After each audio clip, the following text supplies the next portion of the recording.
Thank you very much, Madam Chair, Excellencies, members of the Committee of Experts on Public Administration, delegates, ladies and gentlemen, friends all. Allow me to deliver the address on behalf of Mr. Shah Zukang, who regrets not being able to be here with you today. As you know, he is the Secretary General for the conference on Rio Plus 20, and the preparations for that have kept him away from being with you. Allow me to read his message.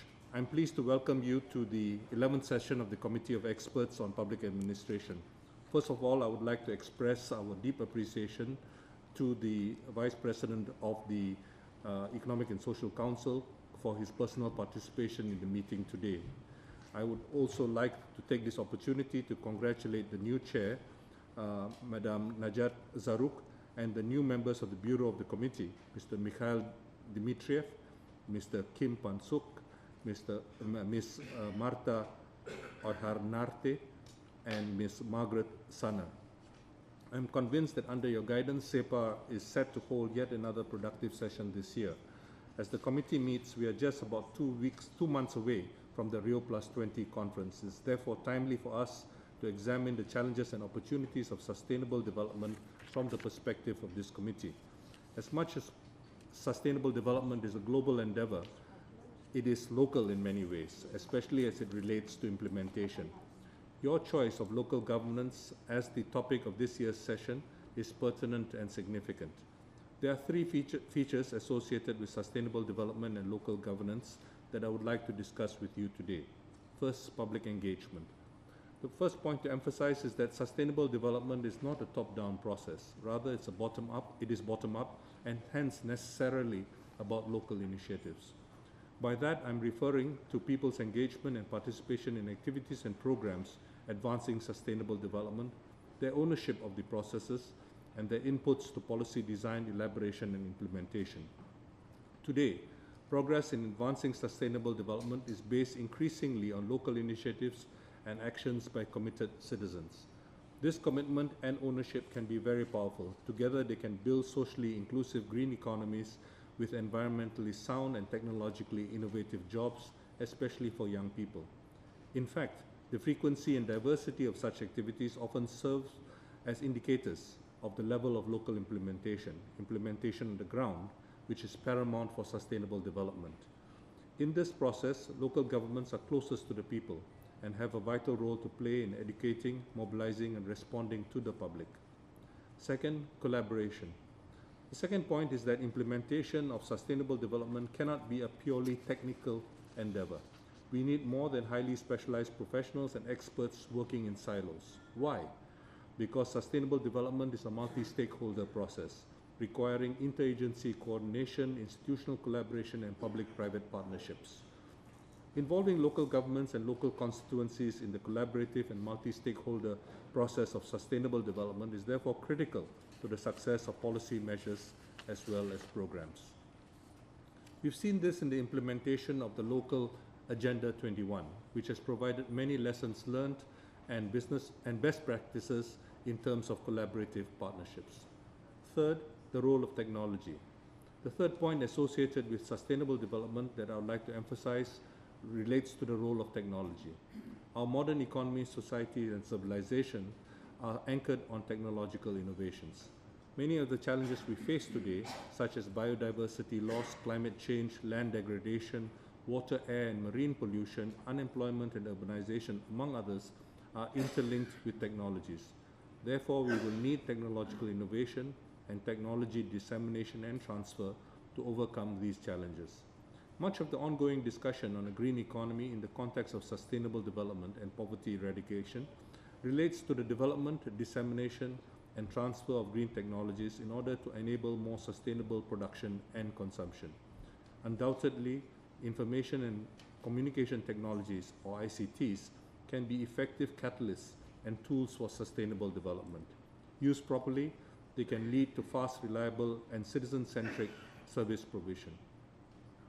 For individuals, ICTs have enhanced productivity by putting information at our fingertips. This helps overcome disadvantages and contributes to social equity. Thanks to these tools, many more groups and people now enjoy access to essential information, knowledge, and services. Take education, for example. ICTs help complement and enhance traditional education. They can be remarkable teaching aids. Where there is good broadband infrastructure, connection technologies make it possible to access free textbooks, digital as well as e-publications. Their vast potential in this area has yet to be fully tapped. For governments, ICTs have helped improve governance, fight corruption, and foster public participation in decision making. The information flows have also helped keep governments accountable for the promises they make. ICTs have contributed much to economic development. Recent experience points to a significant correlation between the rise of connection technologies and economic growth. This is seen in a number of emerging economies. With the service sector accounting for nearly 2/3 of the world's economy, ICTs are driving an efficiency revolution. Ultimately, even traditional industrial sectors, including manufacturing, will witness a productivity revolution, thanks to improved services made possible by connection technologies. In addition, connection technologies have given birth to new industries with millions of IT jobs created.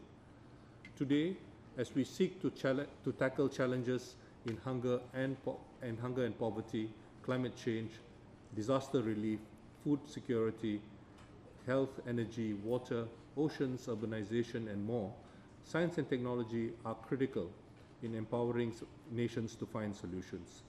Estimates by the UN Department of Economic and Social Affairs suggest that over 100 national governments have published online national environmental management strategies.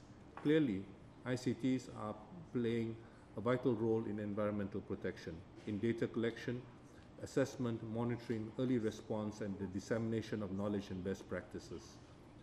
Ladies and gentlemen, all this brings me to one concluding observation.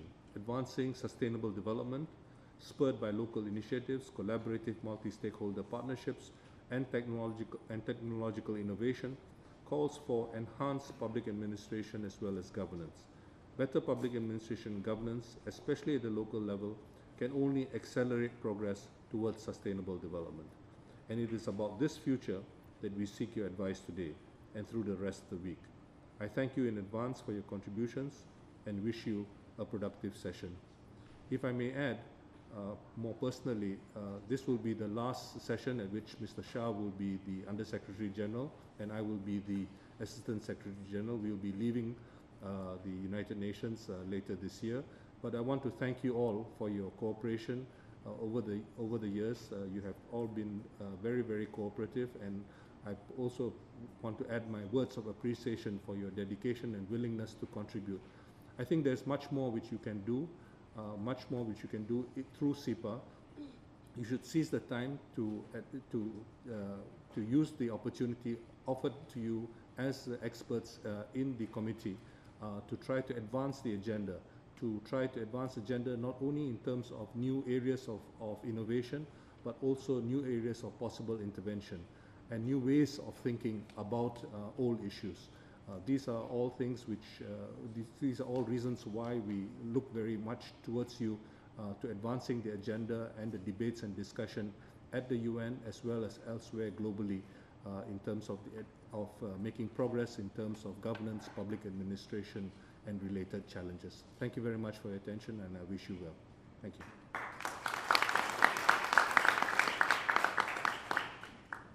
Mr. Jomo, Kwame, Sundaram, it was indeed a pleasure to receive your pertinent and constructive comments. Thank you very much. I would like to inform all of you that His Excellency, the Vice President of the Economic and Social Council, Permanent Representative of Mexico to the United Nations, who will deliver the opening statement of this session, will join us at the end of this session. So in closing,